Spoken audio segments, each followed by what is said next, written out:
does. Search but you stay lost. We are reaching for the stars, but we're making this too hard. And I wonder where you are. Mysterious, that's the part you always show. 'Cause you're too curious. Maybe you should take it slow. Mysterious, that's the part you always show. 'Cause you're too curious. Maybe you should take it slow.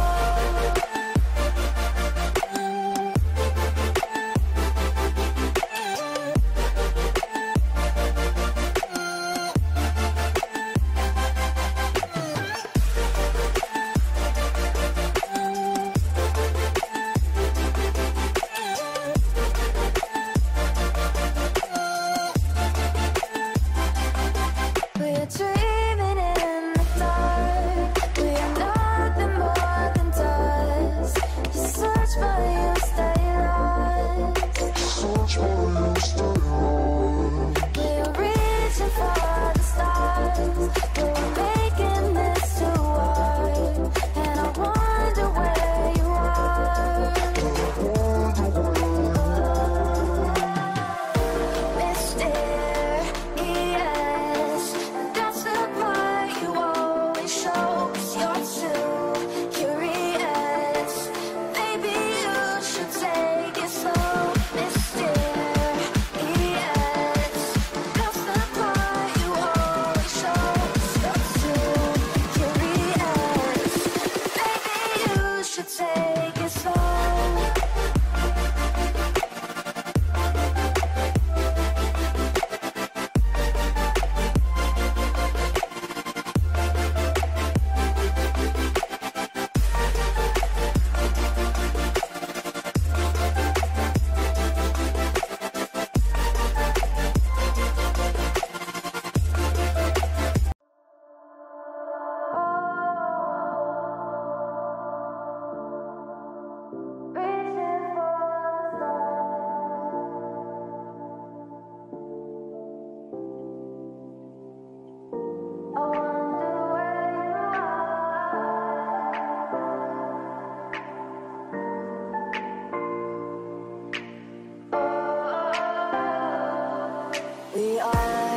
We are dreaming in the dark. We are nothing more than dust. Search but you stay lost.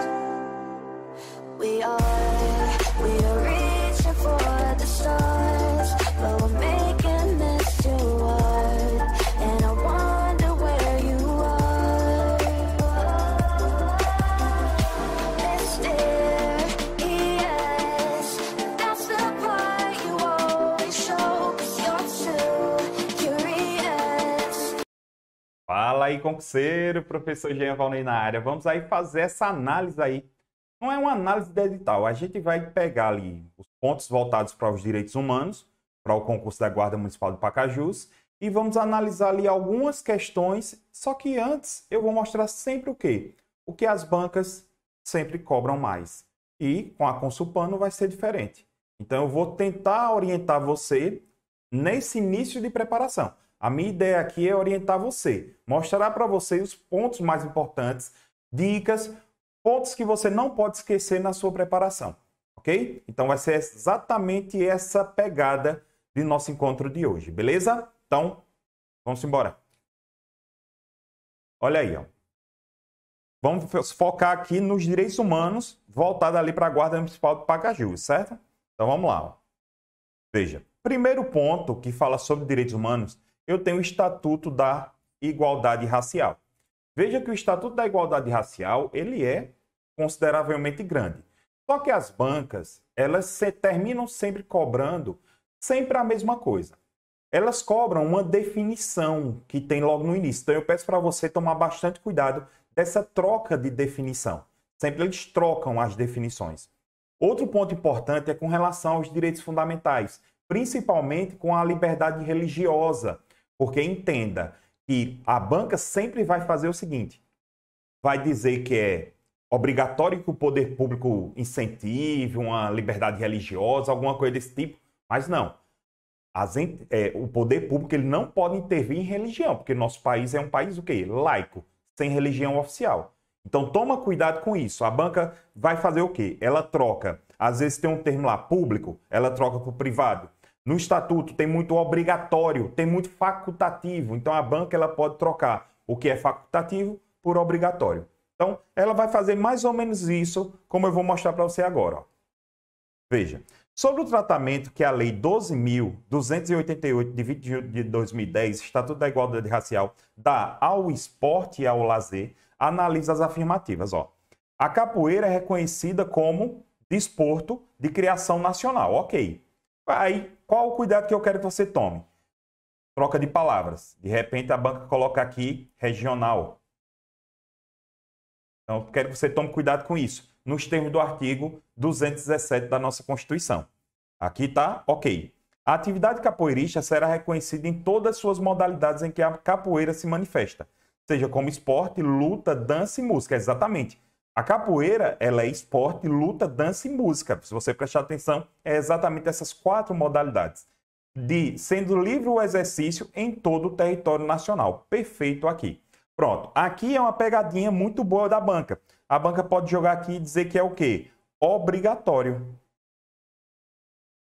A banca pode dizer que aqui é obrigatório o ensino da capoeira. Mas não, é facultativo o ensino da capoeira, como o item está falando aqui. Então, todas as alternativas estão corretas. Vai ser mais ou menos nesse naipe aí. Eu peço que quando você estiver estudando, pegar a lei, sempre foque nessas palavras que a banca pode trocar. Facultativo por obrigatório, público, ela troca por privado, vedado, ela pega diz que é permitido, salvo, ela incluindo. Então, eu quero que você tome bastante cuidado. Olha aí, a segunda, ó. De acordo com a Lei 12.288, de 20 de julho de 2010, Estatuto da Igualdade Racial, o direito à liberdade de consciência e de crença. Cai bastante esse direito de liberdade de consciência e de crença. E ao livre exercício dos cultos religiosos de matriz africana não compreende. Então, eu quero a exceção. Ó. A produção e a divulgação de publicações relacionadas ao exercício e à difusão de religiões de matriz africana é permitida no nosso país. E compreende essa liberdade. A fundação e a manutenção por iniciativa privada, cuidado para a banca não jogar aqui pública e tornar o item errado, de instituições beneficentes ligadas às respectivas convicções religiosas. Perfeito. Olha agora, ó. Prática de cultos, celebração de reuniões relacionadas à religiosidade e a fundação e manutenção. Olha agora, ó. Iniciativa pública, negativa, iniciativa privada. Lembre-se que o nosso estado é laico. Então, já marcamos aqui a letra C como errada. Comunicação ao Ministério Público para abertura de ação penal em face de atitudes e práticas de intolerância religiosa nos meios de comunicação em quaisquer outros locais. Perfeito. Aqui, toda vez que tiver uma violação dentro da questão da violação da liberdade de consciência religiosa de matriz africana, quem vai tomar a iniciativa é o Ministério Público. Então, você pode levar essa, vamos dizer assim, entre aspas, essa denúncia ao Ministério Público, que na realidade o nome juridicamente correto é notícia crimes. Beleza? Então, vamos seguir aqui, ó. Considerando a lei, o que dispõe a Lei 12.288, de 20 de julho de 2010, Estatuto da Igualdade Racial, analisa as seguintes definições para efeito do Estatuto. Ó. Cai bastante essas definições. Vamos lá. Desigualdade racial. Veja, desigualdade racial, toda distinção, exclusão e restrição. Muito cuidado. Toda vez que tiver distinção, exclusão e restrição, 3 palavras-chave, isso aqui é algo mais grave, não é verdade? Então, se é mais grave, na realidade é discriminação. O pessoal conhece como racismo, né? Seria a discriminação. Então, aqui o correto seria discriminação racial. Já aqui, ó, toda situação injustificada. Então, quando eu tenho uma situação injustificada, eu tenho a desigualdade racial. Peraí, professor, deixa eu ver se eu entendi. Então, quer dizer que a banca trocou os dois conceitos? Perfeito, exatamente. A banca trocou os dois conceitos. E é sempre assim que as bancas fazem. As bancas sempre trocam um conceito por outro. A Consulpan não vai ser diferente. Pode ter certeza com relação a isso. Vamos lá. Desigualdade de gênero e raça. Ó. Esse aqui fica fácil de guardar. Por quê? Quando falo em gênero, eu falo em mulher. Quando eu falo em raça, negra. Então, quando ele fala desigualdade de gênero e de raça, é relacionado à mulher negra. Vamos ver. É uma assimetria existente no âmbito da sociedade que acentua a distância social entre mulheres negras e demais segmentos sociais. Perfeito. Certíssimo. População negra é o conjunto de pessoas que se autodeclaram pretas, pardas, conforme o quesito de raça ou cor usado na fundação do Instituto Brasileiro de Geografia e Estatística, o IBGE, né? Que adotam uma definição análoga. Aqui também está corretíssimo. Então, só está certo aqui a letra C, que é o 3 e o 4. Então, na sua preparação, foca nessas palavras-chave, as que eu circulei na questão. Foca nela. Então, no seu material, quando você estiver ali preparando, lá vai estar lá tudo direitinho, tudo bonitinho. Então, você vai lá e faz o grifo, faz ali aquela breve anotação ali no cantinho do seu PDF, né? Porque veja que é muito conteúdo, não vai dar para você fazer resumos gigantescos. Não dá, não dá. Então, eu prefiro que você, nesse ponto de direitos humanos, você faça marcações com marca-texto, com 2 cores ali no máximo, 2 cores, e faça breves anotações ali, você imprime o seu PDF e faz ali no cantinho breves anotações. Ó, cuidado para a banca não trocar público por privado, sacou? Entendeu? Então, olha só, nosso curso está completo. Nosso curso aqui no Objetivo está completo. Então, eu quero que você, ó, escaneie aqui esse QR Code e conheça o nosso curso. Ó, tá no preço promocional aí, ó, de 10 e de R$24. R$24 por mês. Cara, R$24 por mês, eu não sei nem... Não é mais nada. Não é mais nada. Para você ter uma preparação, para você ser guarda municipal, cara, é muito bom. É muito bom. Porque veja que a lei guarda municipal tem muitas, vamos dizer assim, tem as vantagens, né? Adicional noturno, hora extra. Bizu. Guarda municipal é bizu. Certo? Então, vamos seguir. Olha aí. Vamos agora tratar aqui do Estatuto do Idoso, Lei 10.741. Veja, professor, o que é que eu tenho que estudar aqui no Estatuto do Idoso? Veja, eu quero que você tome cuidado com as idades. É muito comum a banca trocar a idade. Ah, a idade para andar de ônibus. Aí é 65 anos. Super prioridade, 80 anos. Isso é cobrado bastante. Outra coisa, é muito cobrada a questão da acessibilidade. Muito cobrada a questão da prioridade ao idoso. Quando eu falo idoso, o nome correto agora que mudou a lei é pessoa idosa, não é idoso. Teve uma alteração legislativa pela lei 14.423. 14.423, agora de 2022. Olha só. E trouxe pessoa idosa. Retirou idoso e acrescentou pessoa idosa. Não muda muita coisa, mas se torna uma palavra politicamente correta. Certo? Então, cuidado, vamos lá. O que é que você vai focar? Nas idades. Focar também na acessibilidade, prioridade ali da pessoa idosa e também nos direitos e garantias fundamentais da pessoa idosa. Tem uma parte inicial que eu quero que você tome bastante cuidado com esses tópicos, certo? Então, pau na máquina, vamos lá. Ó. Vamos ver o que é que pode ser cobrado na sua prova. Ó. A Lei 10.741 dispõe sobre o Estatuto do Idoso. No que se refere aos direitos fundamentais constantes no Estatuto, analisa o seguinte. O direito ao respeito consiste na inviolabilidade da integridade física e psíquica e moral, exatamente. Abrangendo a preservação da imagem, da identidade, da autonomia de valores, ideias, crenças, dos espaços e dos objetos pessoais. Perfeito. É exatamente a questão da inviolabilidade da integridade física. É o direito ao respeito. Né? Os alimentos serão prestados ao idoso de acordo com a lei civil, certo? Caso o idoso ou seus familiares não possuam condições econômicas de prover o seu sustento, impõe-se ao poder público esse provimento no âmbito da previdência social. Não. Aqui seria uma pegadinha boa. Assistência social. Através de um benefício chamado de BPC-LOAS. BPC-LOAS é o benefício de prestação continuada da Lei Orgânica da Assistência Social. Percebeu? Então, é um salário mínimo que o idoso tem direito, se a renda per capita for menos do que 1/4 de pessoa da família, né? Do salário mínimo, menos de 1/4. Tomou o salário de todo mundo, deu ali 1/4 para cada pessoa. Vamos lá, uma família tem 4 pessoas. Aí uma só recebe um salário mínimo. Então, é um salário mínimo dividido por 4. Esse idoso vai ter direito? Sim, tem direito sim. Beleza? Então, só tomar cuidado com esses detalhezinhos, essas trocas de palavras. Tá vendo isso? Troca de palavras. Atenção é aí. Vamos lá. Então, aqui, errado. Será reservado ao idoso, nos termos da lei local, exatamente, estacionamento em shopping é lei local, certo? Município. 5% das vagas nos estacionamentos públicos e privados. Pronto. Aqui está correto. Professor, qual é a pegadinha que a banca pode fazer aqui? Tirar. Substituir, dizer que apenas nos públicos, apenas nos privados, certo?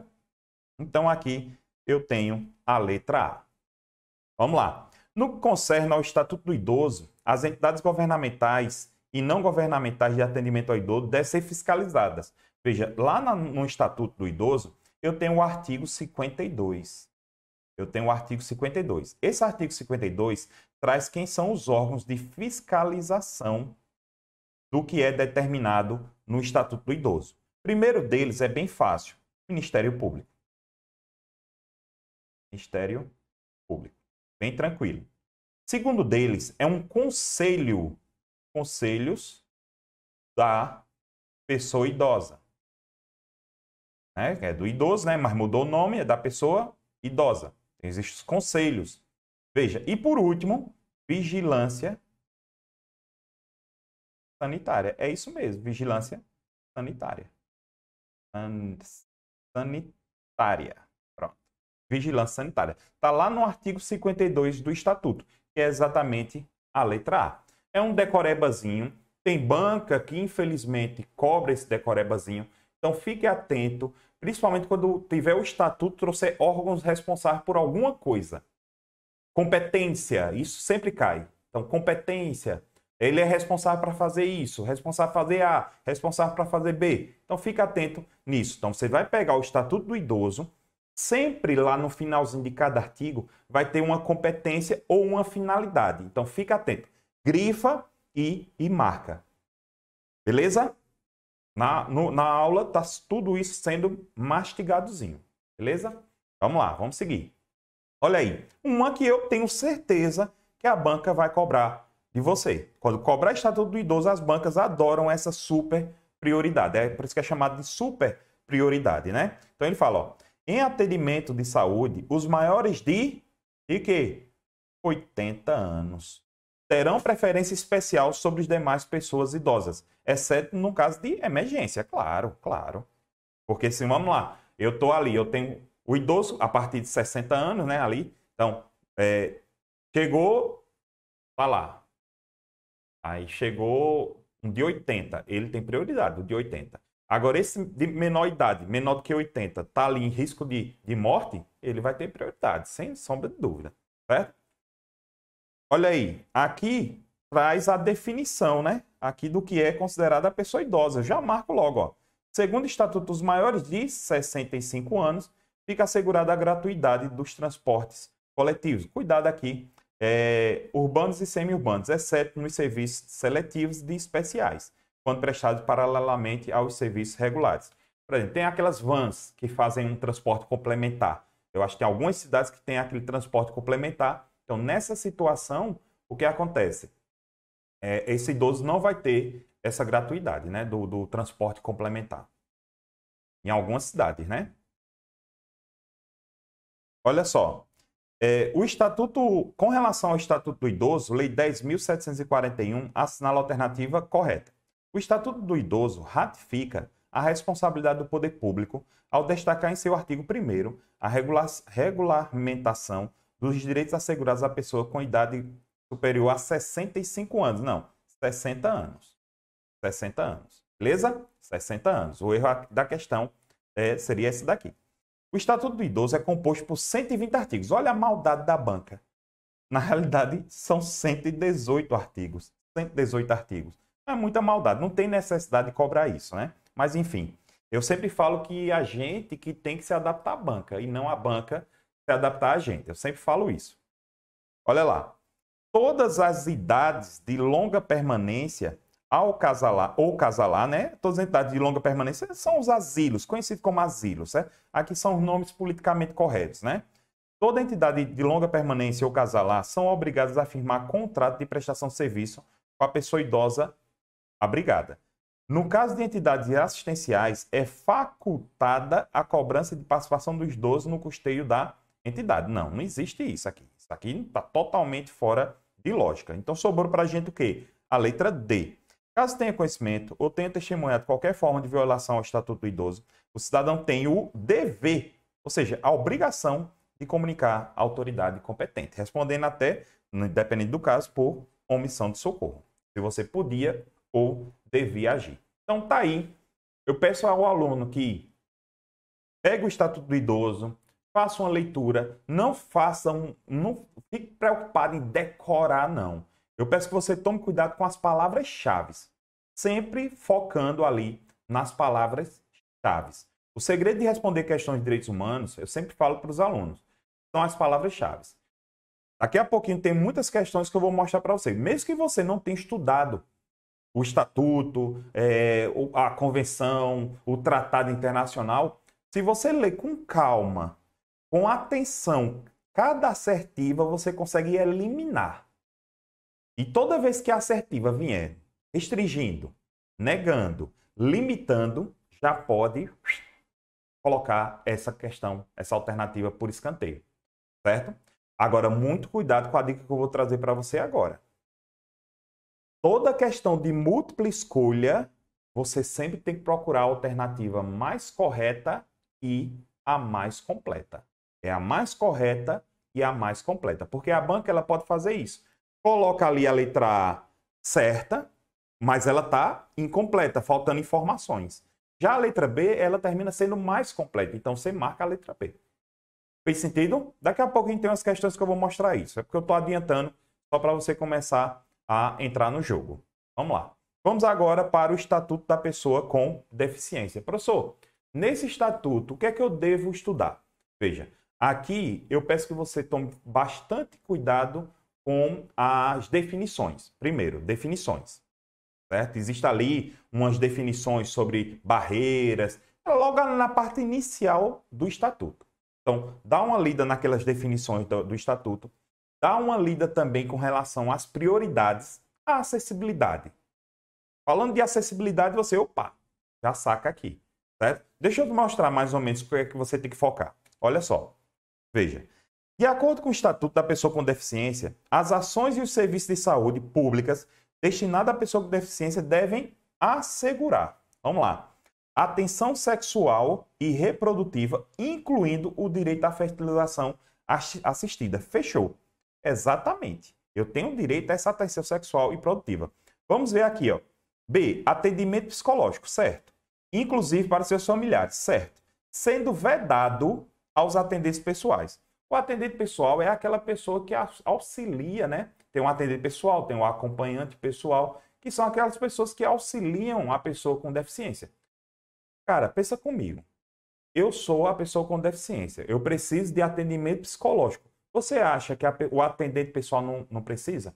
É a mesma coisa quando você leva uma criança para ter sessões de terapia. Cara, é muito importante que o psicólogo, o terapeuta, ele também faça a análise dos pais. Os pais também precisam fazer. Porque não adianta só a criança fazer. Os pais também devem fazer. Então, se eu sou uma pessoa com deficiência, o meu atendente pessoal também vai precisar de um acompanhamento psicológico até para aprender, né? De certa forma, aprender a agir, a tomar decisões com relação à pessoa com deficiência. O acompanhamento, porque assim, não é fácil. Você ter que acompanhar uma pessoa que tem certas limitações, tem certas barreiras. Perfeito? Então, e lembre-se, mais a dica que eu sempre falo, que o item excluiu, negou, você, já tem alguma coisa aí errada. Então, vamos lá. Ó.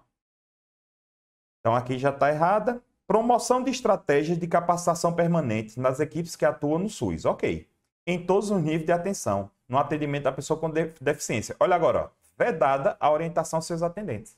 Já sei que está errado aqui, ó. Serviço de habilitação e reabilitação, sempre que necessários, para qualquer tipo de deficiência, exclusivamente quando houver possibilidade de recuperação da capacidade produtiva, sendo vedada apenas a manutenção da melhor condição da saúde e da qualidade de vida. Olha, vê que viagem. A banca vedou alguma coisa e já sabe que está aí errado, beleza? Olha aí, outra questão aqui, também aqui fala sobre o BPC-LOAS. Veja que o BPC-LOAS, que é aquele benefício de prestação continuada, ele é pago ao idoso com mais de 65 anos e também pago à pessoa com deficiência independente da idade, certo? E é o que, professor, que ele vai receber? Um salário mínimo. É um salário mínimo mensal, certo? É um salário mínimo mensal. Bem tranquilo. As questões bem tranquilo. Olha agora, ó.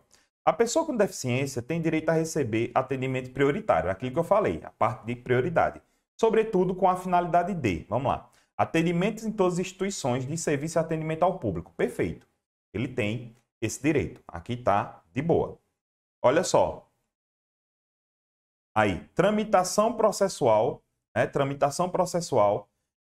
e procedimentos judiciais e administrativos em que for parte ou interessada, exclusivamente nos atos de diligência do dentro. Não. Estão em todos os atos. Veja que mesmo quando ele diz exclusivamente, eu quero que você entenda isso. Quando a banca coloca ali exclusivamente, ela também está restringindo. Ela está fazendo ali uma restrição. Então, eu quero que você tome bastante cuidado com isso. Ela está fazendo uma restrição ali. Certo? Então, aqui, ó, errado. Acesso às informações e disponibilização de recursos de comunicações acessíveis. Perfeito. Recebimento de restituição do imposto de renda. Exatamente. A pessoa com deficiência tem direito à prioridade no recebimento do imposto de renda. Então, aqui, o item 1, 3 e 4, os itens 1, 3 e 4 estão corretos. Viu aí como é que funciona? Então, eu quero que você tome bastante cuidado aí nessas... eu sempre falo, se o aluno parar e responder a questão lendo palavra por palavra, fica muito mais prático, fica muito mais fácil ele não se perder. Porque a disciplina de direitos humanos, as questões de direitos humanos, porque você viu que no seu edital ele cobrou muita coisa de direitos humanos. São pactos, leis, convenções gigantescas. Então, eu vou mostrar para você que você prestando atenção em cada item, em cada letra, você consegue matar as questões. Beleza? Vamos avançar em uma lei que cai pouco. Isso, quando eu digo que cai pouco em todos os concursos, porque é uma lei pequena e quando é cobrada, é só cobrado ali o início da lei, que é a lei da anistia. Veja, a lei da anistia. Então, o que é cobrado, professor? Está aqui, ó. Aqui 99% das questões estão aqui no artigo 1º. Deixa eu explicar para você como é que funciona. Ó. É concedida a anistia, lembrando que a anistia é um perdão, certo? É um perdão a todos quantos, no período compreendido de 2 de setembro de 61, início da ditadura militar, até o finalzinho ali, 79, né, o ano que eu nasci, cometeram crimes políticos, olha só, ou conexos com estes. Ou seja, qualquer crime político, também crimes comuns conexos aos crimes políticos. Crimes eleitorais, aos que tiverem seus direitos políticos suspensos, servidores da administração direta e indireta, fundações vinculadas ao poder público, aos servidores do Legislativo, Judiciário, militares e aos dirigentes representantes sindicais, punidos com fundamento em atos institucionais e complementares. Veja, essa lei da anistia perdoou uma galera, todos que cometeram crimes, né? Todos cometeram crimes. Mas também ela perdoou, de certa forma, aquelas pessoas que teve seus direitos políticos suspensos. Não sei se você lembra, durante a ditadura militar, muitos artistas, líderes sindicais tiveram que sair do Brasil para não ser morto. Né? Então, por conta disso, eles também, de certa forma, foram perdoados porque eles perderam seus direitos políticos. Mandatos foram cassados, entre outras coisas. Eu quero chamar a atenção para você que a lei é bem clara. Crimes políticos e os conexos aos crimes políticos. Professor, o que são crimes conexos aos crimes políticos? Por exemplo, um crime comum, um homicídio, roubo. Você lembra que durante a ditadura militar tinham grupos que roubavam bancos e tudo mais? Pronto. Esses crimes eram crimes comuns, conexos aos crimes políticos. Certo? Crimes políticos. Agora, muito cuidado. Muito cuidado. Eu quero chamar a atenção de você para uma coisa. Eu dei um exemplo. Mas também podia ser o quê? Um homicídio. Eu mato uma pessoa com motivação política. Seria um crime conexo a um crime político. Certo? Cuidado com isso. Por quê? Porque os assaltos a bancos praticados durante a ditadura militar não foram anistiados. Sério, professor? Sério. Olha só o que é que diz aqui a lei. Ó. Consideram os crimes conexos, para efeito desse artigo, os crimes de qualquer natureza, relacionados aos crimes políticos ou praticados com motivação política. Aquele é homicídio. Agora, atenção aqui no parágrafo 2º. Ó. Excetuam-se dos benefícios da anistia o que foram condenados pela prática de crimes. Anote aí, ó. Terrorismo, cai bastante. Assalto, sequestro e atentado. Atentado pessoal. Aquele atentado à bomba, querendo matar uma pessoa específica, por exemplo. É chamado de atentado pessoal. Perfeito? Então, cai muito essa exceção. Bastante. Então, foca nessa exceção. Olha outra coisa que é bem interessante que tem na lei da anistia. Ó. Terá o direito à reversão, que é o retorno ao serviço público, que é um tipo de retorno ao serviço público, a esposa do militar demitido por ato institucional, e foi obrigada a pedir exoneração do respectivo cargo para poder habilitar-se do montepio militar obedecido às exigências do artigo 3º. É os requisitos para o retorno. Deixa eu explicar aqui essa ideia. A esposa do militar, durante a ditadura militar, ela era servidora pública. Ela teve que deixar o seu serviço público para se filiar a um regime de previdência privada que era chamado de montepio militar. Então, o que aconteceu? Quando acabou, né, a parte da ali em 79, começou já a abertura da democracia, o que aconteceu? Essas esposas que perderam seus cargos públicos, elas tiveram direito à reversão. Professor, por que você grifou a palavra reversão ali? Veja, deixa eu dizer uma coisa. No direito administrativo, reversão é quando o servidor público que foi aposentado retorna ao serviço público. Ele foi aposentado, retorna ao serviço público. Isso é chamado de reversão. Certo? Ali houve uma falha técnica mesmo, mas cuidado, que a banca vai utilizar o que está na lei. Cuidado para não misturar o que está lá no direito administrativo, porque reversão é um retorno do servidor público, mas é um retorno do servidor público que foi aposentado e os motivos da sua aposentadoria foram cessados. Ou seja, o cara se aposentou por invalidez porque estava com um problema na mão, mas depois ele melhorou. Então o que é que vai acontecer? Ele vai ser revertido. Só você pegar o V de velho. Quando eu dou aula da Lei 8.112, eu digo que V é V de velho, então aposentado por invalidez. É só para você tomar cuidado com isso que a banca vai utilizar esse termo. Muita atenção, certo? Então, olha só. Professor, o que é que eu preciso mais saber disso? Se a banca for uma banca maldosa, que eu acredito que a Conspan não vai fazer isso, né? Falar alguma coisa sobre uma recente decisão do STF, né? Deixa eu explicar o que foi essa situação. A OAB não concordou que alguns militares que cometeram crimes durante a ditadura militar fossem perdoados. Então, a OAB entrou na justiça, né? E o STF julgou essa decisão para que alguns militares que cometeram crimes de tortura não fossem abrangidos por essa lei da anistia. Só que o STF não atendeu um pedido da OAB, certo? Então, olha só. O STF deu provimento à ação? Não. Errado. O STF não deu provimento à ação. O pedido de revisão da lei foi feito pela OAB, certo? Inclui a possibilidade de punir os militares que praticaram atos de tortura durante o governo militar. Perfeito. Foi exatamente isso que a OAB pediu. Olha agora, ó. Aí, mesmo com a decisão do STF, a lei ainda pode ser analisada pela Corte Interamericana de Direitos Humanos. Exatamente. E está lá para ser analisada essa lei. Está lá para analisar. Para não perdoar os militares que cometeram crime de tortura. Então, aqui, essa 12 só está certa a 2 e a 3. De repente, a banca pode lembrar dessa decisão, que é uma decisão recente, tem o quê? 2, 3 anos, mais ou menos, essa decisão, certo? Olha agora. Aqui agora o edital trouxe uma pancada para a gente. Uma pancada, quando eu digo pancada, foi uma pancada mesmo.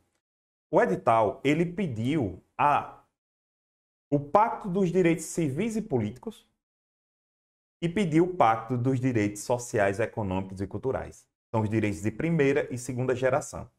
Veja, existem 2 decretos aqui no nosso país que é o 591 e o 592. O 592 é o Pacto Internacional dos Direitos Políticos e Civis. Já o 591 é o Pacto Internacional dos Direitos Sociais, Econômicos e Culturais. Gigantescos dois. Mas deixa eu explicar para você. É aqui onde você vai matar as questões naquela técnica que eu disse. Prestar atenção em cada palavra. Porque a banca ou vai restringir alguma coisa, ou vai limitar alguma coisa, vai dizer que é exclusivo, vai tentar dizer que... Entenda que eu quero que você saque uma coisa. Quando eu falo em direitos políticos e sociais, políticos e civis são liberdades. São os direitos das liberdades. Já os sociais, econômicos e culturais são os direitos de segunda geração. Isso aí você lembrar do artigo 6º da nossa Constituição. Você faz uma relação e assim você consegue matar as questões. Veja. A banca, quando cobrou esses dois decretos, ela pensou da seguinte forma. Eu vou cobrar direitos humanos e vou cobrar esses dois decretos, mas também eu vou cobrar a DUD. Porque a DUD, ela é uma declaração. E pelo nome de ser declaração, entenda isso, pelo fato de ser uma declaração, a DUD só declara direitos. Não obriga nenhum Estado a cumprir aqueles direitos que estão na DUD. É sério, a pessoa achava que... Não é. Agora, esses dois pactos, o qual o Brasil faz parte através desses dois decretos, o Brasil é obrigado a cumprir. Porque o pacto tem natureza vinculante. A declaração não tem natureza vinculante. Então, como a DUD não tinha natureza vinculante, a ONU ficou pensando, poxa, então o que é que adianta eu criar uma declaração dizendo que é para fazer isso se os Estados não vão cumprir? Então, peraí, quando foi ali no finalzinho de 69, 68, 69, foram criados esses dois pactos, direitos civis, né, e políticos, e também os sociais, econômicos e culturais. E o Brasil absolveu esses dois em 92. Professor, peraí, esses dois pactos, eles foram criados em 69, por que só entrou em 92? Meu amigo, ditadura militar, governo militar, sei lá o nome que você quiser dar. Aquele período lá, de 64 até ali, até mais ou menos 88, né? 87, 79 já começou a abertura, mas só veio realmente findar com a nova Constituição. Então veja, você acha que um Estado ditatorial, governo militar, ditadura militar, para mim não importa o nome. Veja, ia aceitar um tratado internacional sobre direitos humanos? Ia assinar um tratado internacional sobre direitos humanos? Claro que não. Então é por isso que eles só ingressaram em 92. Por isso que ele só ingressou em 92. Ah, professor, então esses pactos, o que é que eu preciso estudar nesses pactos? Eu peço que você preste bastante atenção quais são os direitos que são abarcados por esses pactos. Né? Tá lá, tem nossas aulas, estão lá completinhas. Eu trabalhei os dois. E lá na aula eu explico passo a passo de cada um. Tá lá, tudo organizadozinho. Lindo e maravilhoso. Então, aqui, ó, vou mostrar só uma ideia do que você tem que fazer para responder questões. Mas no nosso curso, ó, aqui, ó, escaneia ele aqui, nosso curso de R$24 mensais, 10 de R$24 mensais. É mais barato que um sanduíche, né? Um sanduíche hoje, 30 conto, um sanduíche desse tamanho. Enfim, lá no nosso curso eu apresento para você todos esses direitos. Todos. Os dois. E ainda faço um comparativo com a nossa Constituição. Eu digo, ó, na nossa Constituição é dessa forma, porque vai ser muito comum a banca tentar confundir você com o que está na nossa Constituição e o que está nesses pactos, certo? Olha só, o Pacto Internacional dos Direitos Econômicos, Sociais e Culturais, que são os direitos de segunda geração, certo? É mais ou menos o que está ali previsto no nosso artigo 6º da nossa Constituição Federal. Expandiu o rol dos direitos econômicos, sociais e culturais determinados pela Declaração Universal de Direitos Humanos de 48. Exatamente, porque esse pacto ele é de 69. Então, ele expandiu esses direitos. Então, vamos lá o que foi que ele fez. Compreendendo o quê? Vamos lá, palavra por palavra. O segredo é isso, ó. Criou obrigações legais para que os Estados-membros, olha só, permitindo a sua responsabilização internacional em caso de violação dos direitos ali enunciados. Poxa, já foi a primeira. Lembra que eu falei que a DUD não tinha natureza vinculante. Então foi aí que em 68, 69 foram criados esses dois pactos que a DUD, entenda, a DUD só traz direitos de primeira e segunda geração. O Pacto de São José da Costa Rica só traz direitos de primeira geração. Então, como a DUD trazia os direitos, mas não tinha natureza vinculante, foi aí que se criou esses dois pactos, trazendo a natureza vinculante. E nesses dois pactos, eles têm a previsão de responsabilização do Estado, caso o Estado viole alguns dos direitos presentes nos respectivos pactos. Ok? Então, vamos agora analisar o erro. O segredo agora é esse, é o treino, é entender o erro. Olha lá. O pacto estabeleceu de forma concisa a proteção de condições de trabalho, deixando de enumerar o direito de greve negativo. Se é relacionado ao trabalho, ele também trouxe o direito de greve, sem bronca nenhuma. Ele também trouxe, então por isso está errado. Destacou os direitos sociais, econômicos e culturais, com regras de efetividade material, ou seja, não depende de regulamentação pelos estados. É errado, só aí você ter ideia. Depende sim de regulamentação. Entenda que os direitos sociais, econômicos e culturais precisam de leis para serem implementados, certo? Eles precisam de leis. Eximir o Estado da obrigação de encaminhamento de relatórios. Não. É o contrário. Ele obriga que o Estado mande relatórios contendo medidas adotadas e os obstáculos enfrentados. Deixou de recomendar o exame de outros critérios. Deixou de recomendar. Veja que é muito vago, muito vago. Certo? Dispensando-se a aplicação de um sistema de indicadores para medir o progresso. Veja, não, eu preciso ter algo que meça o progresso dessas ações realizadas. Por isso que essa daqui está errada. Perfeito? Viu lá como é que funciona? Olha aí. Considera as disposições do Pacto Internacional dos Direitos Econômicos, Sociais e Culturais sobre a participação social. Assinale a alternativa correta. Os Estados-partes do referido pacto reconhecem a cada indivíduo desde que, olha só, maior idade. Será que um tratado internacional sobre direitos humanos vai proteger só aqueles maiores de idade? Eu pergunto a você isso. E aí? Será isso? Claro que não. Então entenda que eu quero que você tome bastante cuidado com isso. A própria questão já vai se anular. Agora o problema é o aluno estar atento para não se perder nessas questões. O segredo está aí, certo? Então, olha lá. Os Estados-partes do referido pacto reconhecem a cada indivíduo o direito de participar da vida cultural e desfrutar do processo científico e suas aplicações. Olha que linda. Olha que linda. Que linda. Mas é tão vago? Sim, exatamente. Mas entenda que a ideia é que os pactos, eles são amplos. Os direitos trazidos por eles são amplos. Então, você tem que procurar a questão mais bonitinha. Vamos lá, vamos eliminar as outras para sanar. Olha só.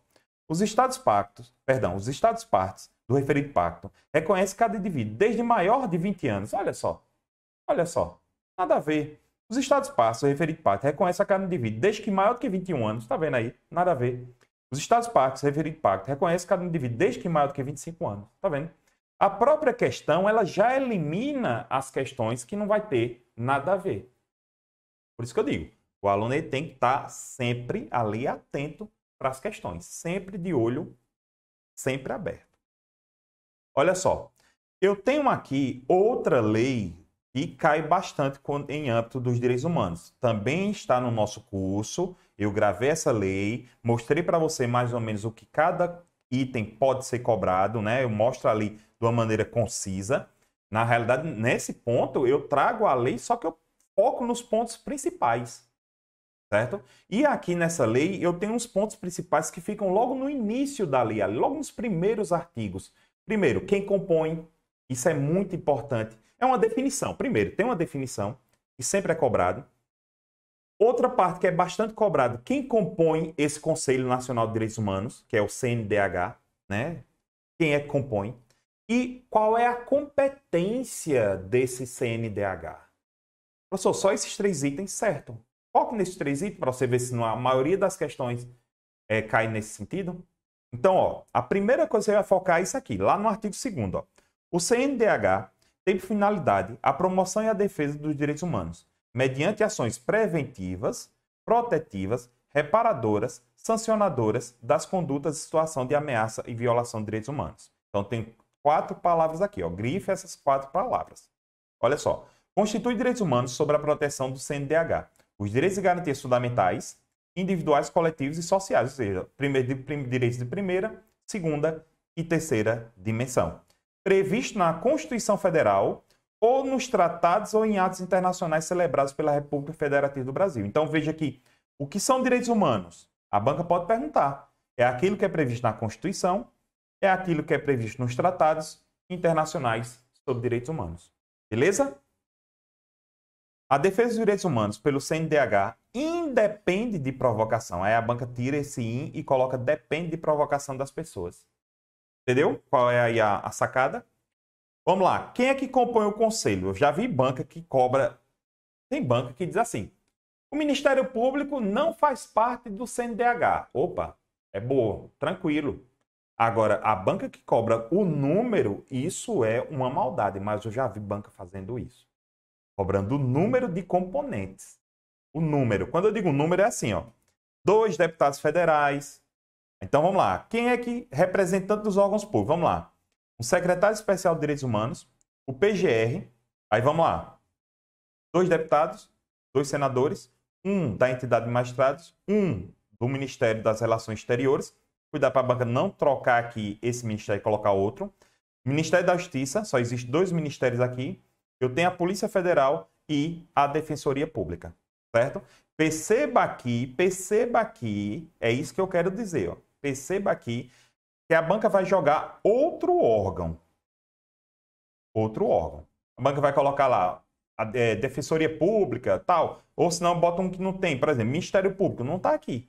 Não está presente aqui o Ministério Público, percebeu? Não está aqui presente. Está o procurador, que é o chefe do Ministério Público, mas não está o Ministério Público em si. A banca pode colocar um Ministério Público Estadual, certo?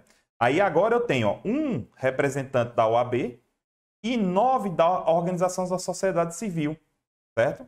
E 1 do Conselho Nacional dos Procuradores Gerais do Ministério Público dos Estados. Olha aqui, ó, agora aqui está. Mas é da sociedade civil. Aqui ele está.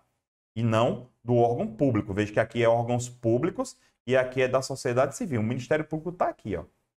Certo? Então, tomar muito cuidado, que eu já vi muita banca fazendo esse tipo de pegadinha. Então, fique atento nisso. Muito cuidado.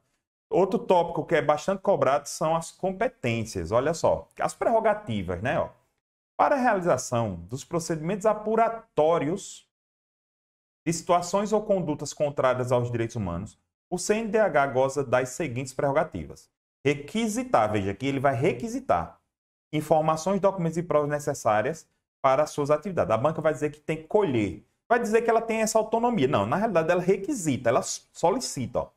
Requisitar auxílio da Polícia Federal quando necessário no exercício das suas atribuições. Ó. Também, de novo, ó, requerer aos órgãos públicos de serviços necessários ao cumprimento de diligências, realização de vistorias, exames, inspeções e ter acesso a banco de dados de caráter público ou relativo aos serviços de relevância pública. Veja que ele não tem essa prerrogativa de agir.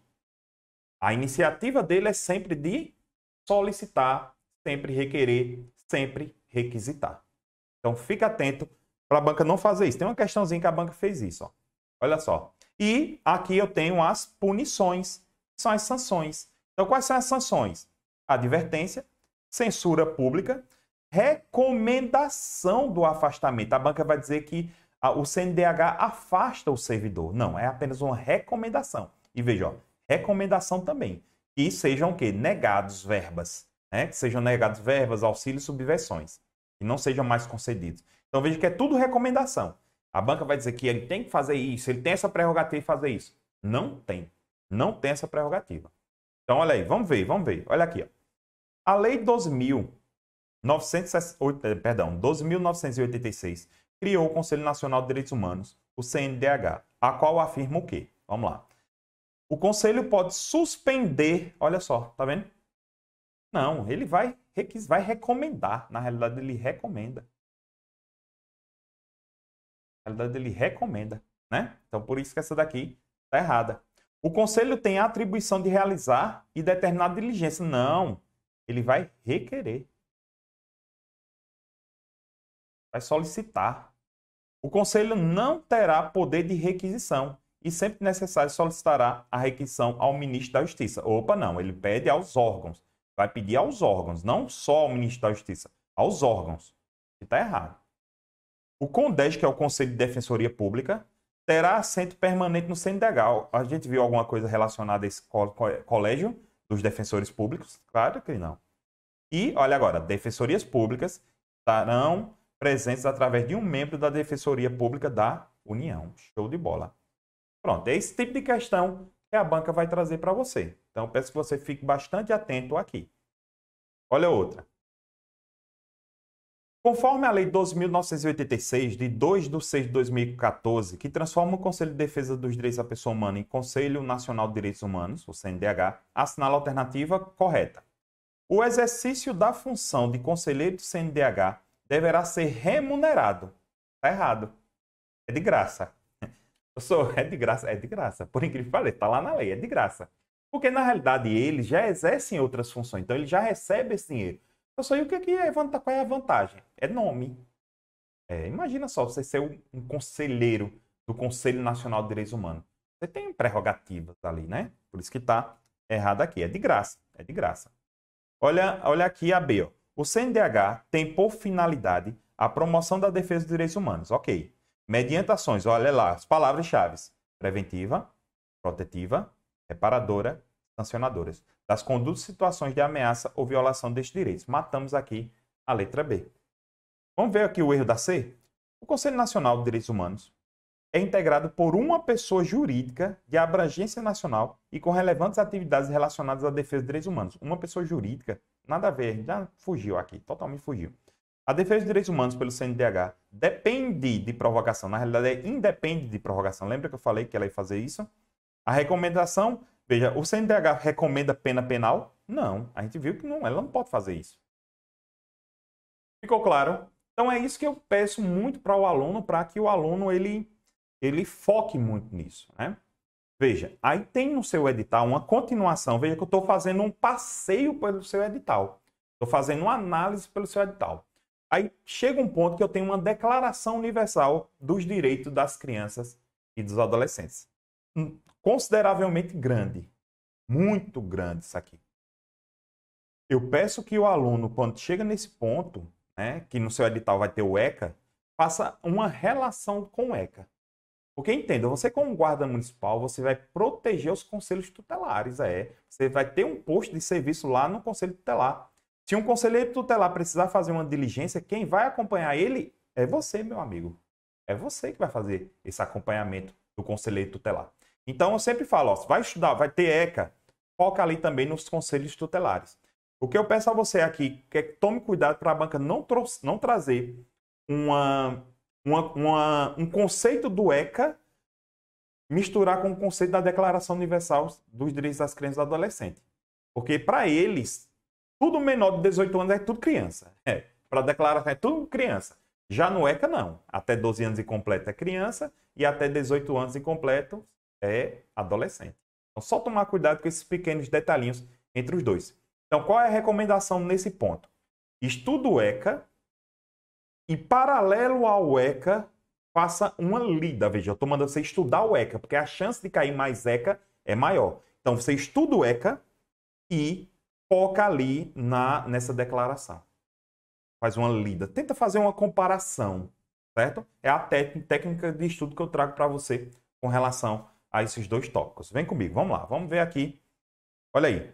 Desde o nascimento, toda criança tem o direito a um nome e a uma nacionalidade. Esse princípio se refere a... Poxa, quem trouxe isso aqui? Foi a Declaração Universal dos Direitos da Criança e do Adolescente. Está aqui. Veja que são questões tranquilas. Ó. A criança terá o direito à liberdade de expressão. Esse direito incluirá a liberdade de procurar, receber e divulgar informações e idear ideias de todo tipo, independente de fronteiras, de forma oral, escrita ou impressa, por meio de artes ou por qualquer outro meio escolhido pela criança. Esta é uma forma que isso foi extraído de quem? Do Estatuto da Criança e do Adolescente.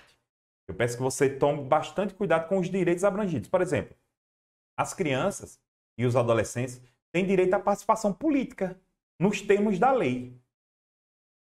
Mas tem direito à participação política, tem direito à opinião. Sério. Está lá no ECA e está também no Estatuto. Então, é por isso que eu faço, que eu recomendo que quando você for estudar os dois, você fazer estudou o ECA, logo após do estudo do ECA, venha para essa declaração. É a dica que eu trago. Eu sempre digo isso.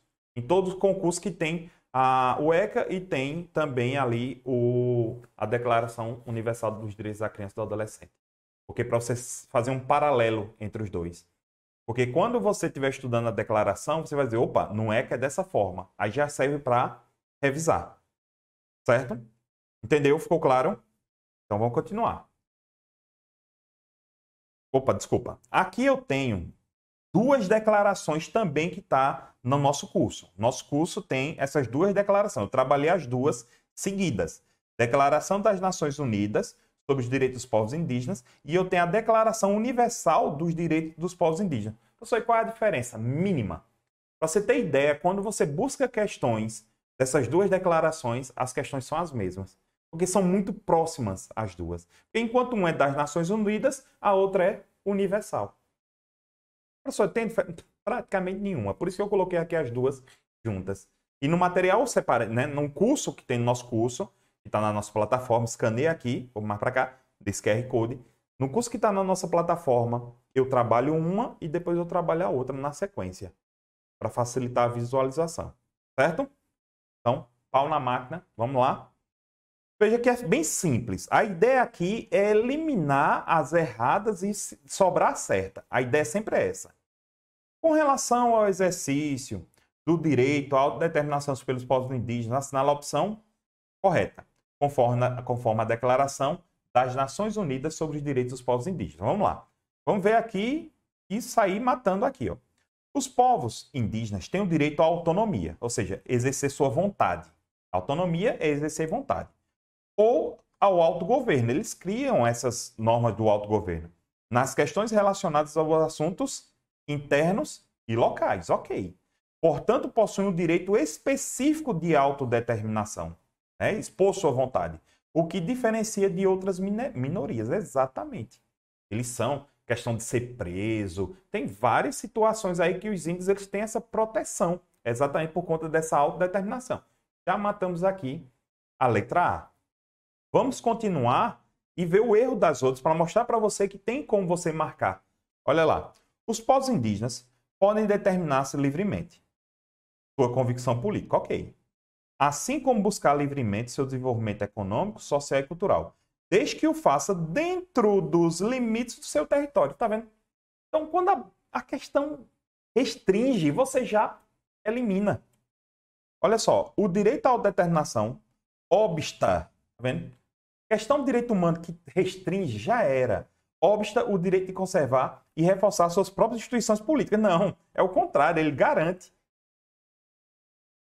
Os povos indígenas têm o direito à autodeterminação territorial, para autorizar ou fomentar qualquer ação direcionada e desmembrar e reduzir total e parcialmente a integridade territorial. Não, não. Quem tem isso aqui é a União. Veja que as terras é de uso dos indígenas, mas pertence à União. É ela que determina essa questão. Por isso que a letra D está errada. A partir do direito de autodeterminação surgem diversos outros direitos, como o direito da não assimilação forçada e não destruição de sua cultura, cabendo ao poder público estabelecer mecanismos eficazes de prevenção e reparação nesse sentido, com o objetivo de privar, olha só, de privar o indígena a sua integridade com os povos distintos. Tá vendo? Na realidade, não, eu não posso privar. Percebeu? A questão restringiu alguma coisa, você já dá tchau para ela. Eu tenho aqui essa Convenção sobre a Eliminação de todas as formas de discriminação contra a mulher e a Convenção de Belém Pará. É tudo relacionado às violências domésticas.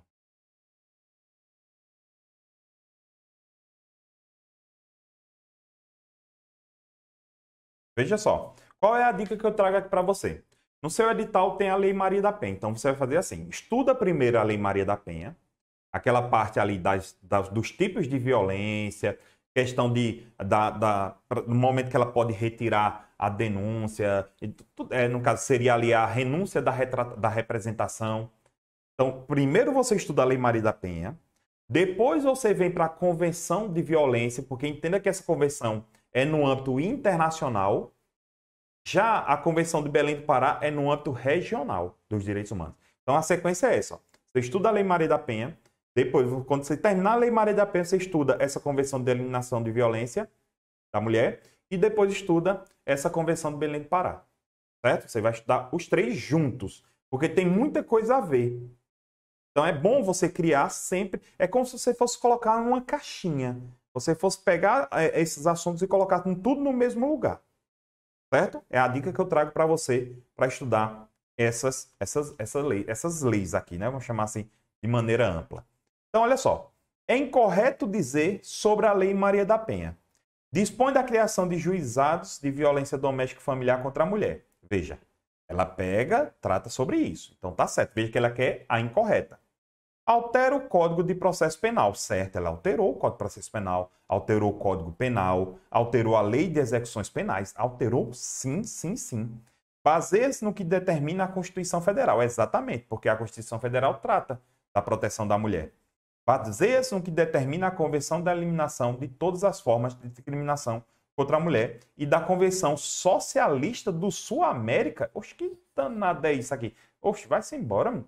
Tá vendo? Palavras-chave que torna a questão totalmente errada. Questão 22. Ó.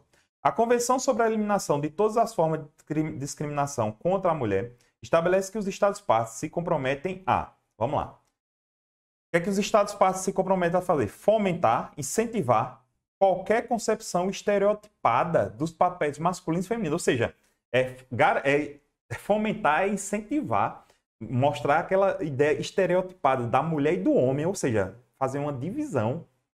Totalmente errado isso aqui. Totalmente errado. Nada a ver, nada a ver. Derrogar, ou seja, retirar, né? Retirar todas as disposições penais nacionais que constituam discriminação contra as mulheres. Perfeito. Essa declaração, ela trouxe esse ditame. E todos os estados que assinarem essa declaração têm que tirar todas as leis vigentes de situações que possam trazer discriminação para a mulher. Por exemplo, existia um crime chamado legítima defesa da honra. Caso a mulher traísse o homem, aí o cara podia matar a mulher. Veja, que coisa muito doida isso aí. Né? Então, entenda que essas coisas que incentivavam a discriminação, elas tiveram que ser derrogadas, ou seja, retiradas do ordenamento jurídico. Então, aqui, ó, letra C, ó, conceder bolsas e acesso a programas de educação supletiva em maior número para compensar as desigualdades passadas. Aqui, a banca deu uma viajada. Desencorajar a educação mista, ou seja, tem que ser educação para homem e para mulher. Proibir demissão por motivo de gravidez, permanecendo aquelas motivadas pelo Estado Civil. Olha, tudo bem, traz aqui a proibição, porque a gente sabe que não pode. Aí, permanecendo aquelas motivadas pelo Estado Civil, ou seja, se a mulher grávida for solteira, ela pode ser demitida? Cara, nada a ver, né? Questão 23, ó. A Convenção Interamericana para Prevenir, Punir e Erradicar a Violência contra a Mulher, a Convenção de Belém do Pará, estabelece que, vamos lá, sua abrangência está restrita. Tá vendo? Então já sabe que tem alguma coisa errada aí. A regular os direitos civis e políticos das mulheres. Não, são todos os direitos. Todos os direitos. Todos. Inclusive os civis e políticos. Violência contra a mulher é qualquer ato ou conduta baseada, olha só, violência contra a mulher é qualquer ato ou conduta baseada no gênero que lhe cause morte, dano, sofrimento físico, sexual, psicológico à mulher. Restrita à esfera privada, tá vendo? Também é a pública. Certo? A violência contra a mulher abrange a violência física, sexual, psicológica ocorrida na comunidade e cometida por qualquer pessoa, incluindo, entre outras formas, o estupro, o abuso sexual, a tortura, o tráfico de mulheres, prostituição forçada, sequestro, assédio sexual no local de trabalho, bem como instituições educacionais, serviços de saúde em qualquer outro local, bem como perpetrada ou tolerada pelo Estado aos seus agentes onde quer que ocorra. Perfeito. Outra dica que eu trago para você.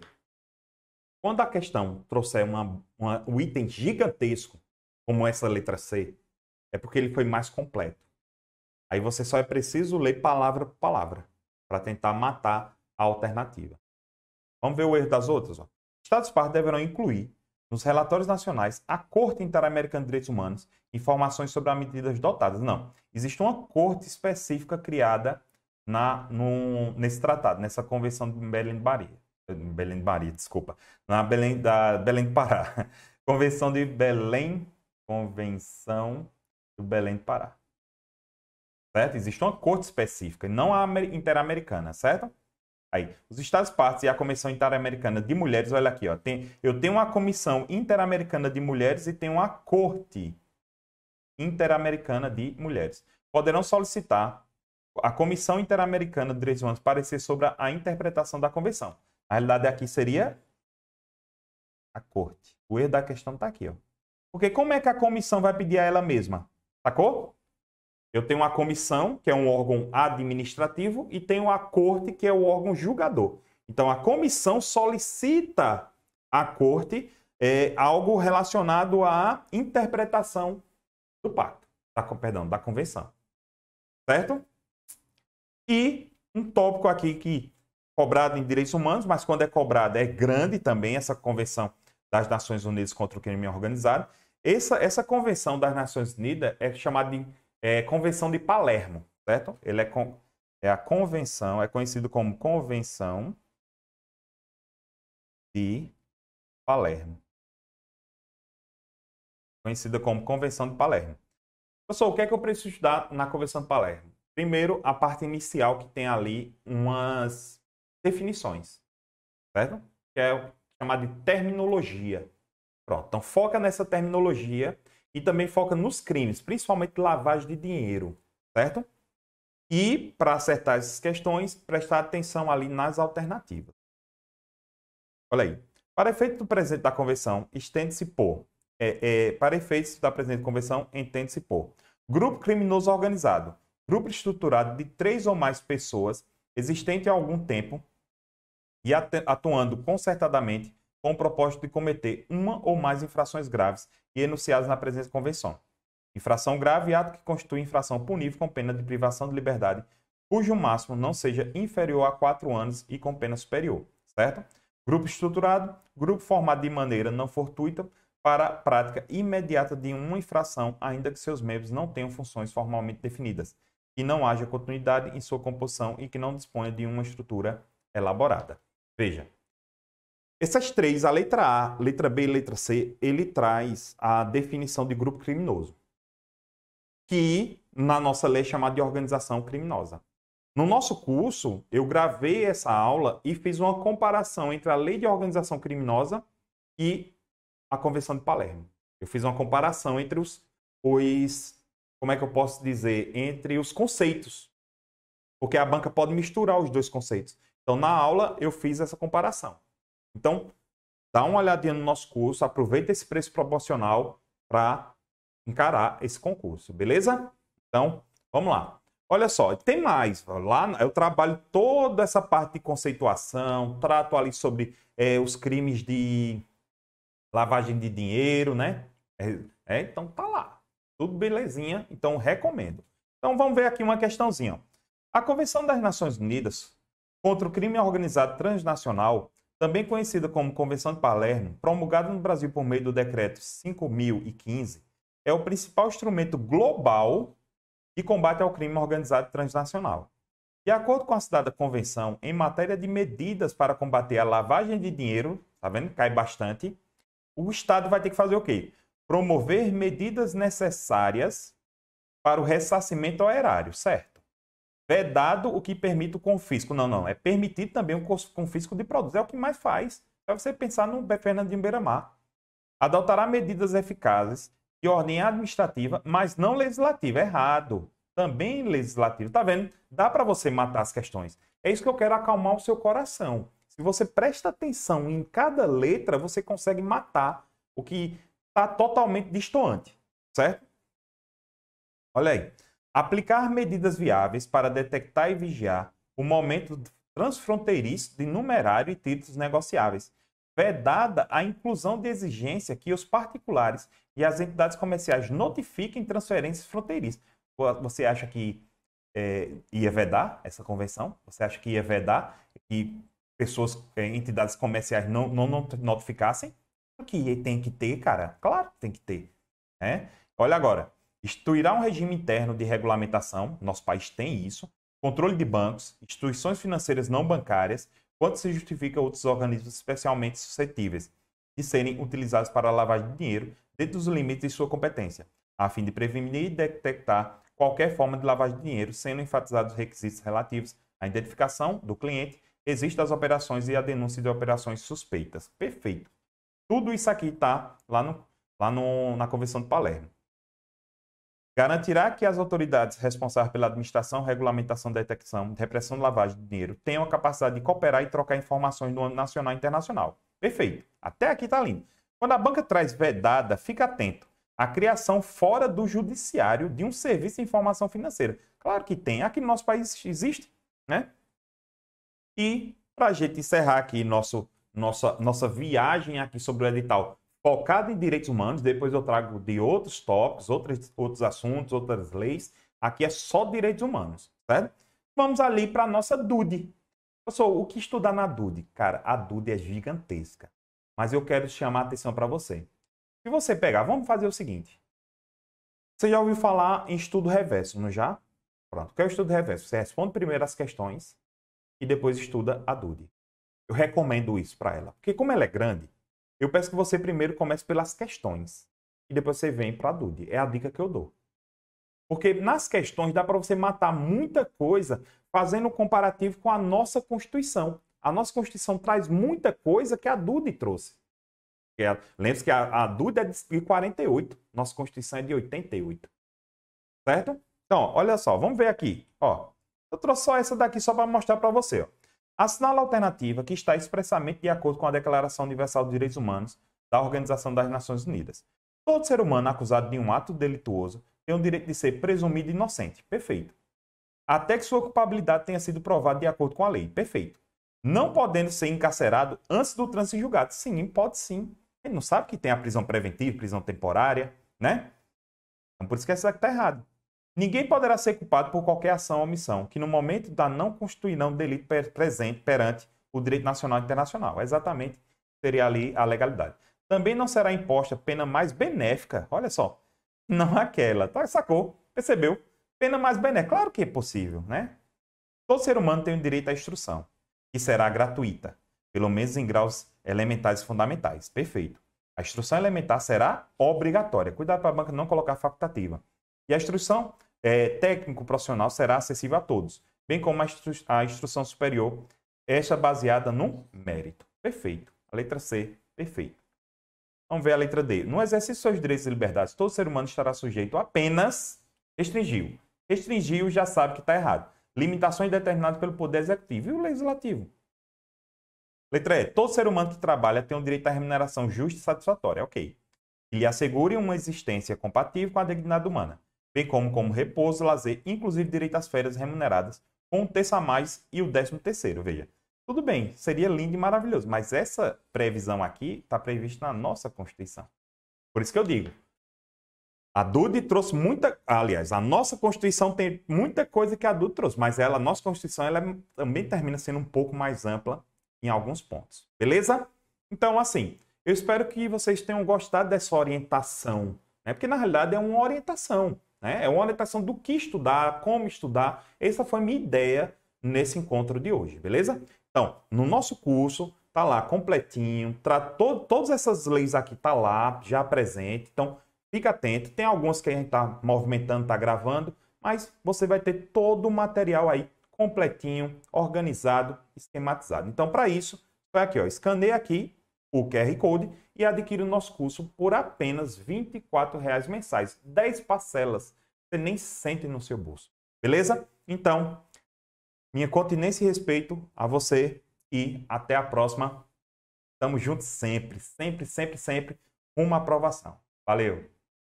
Eu fui o primeiro colocado na ampla concorrência do concurso da Polícia Militar do Ceará.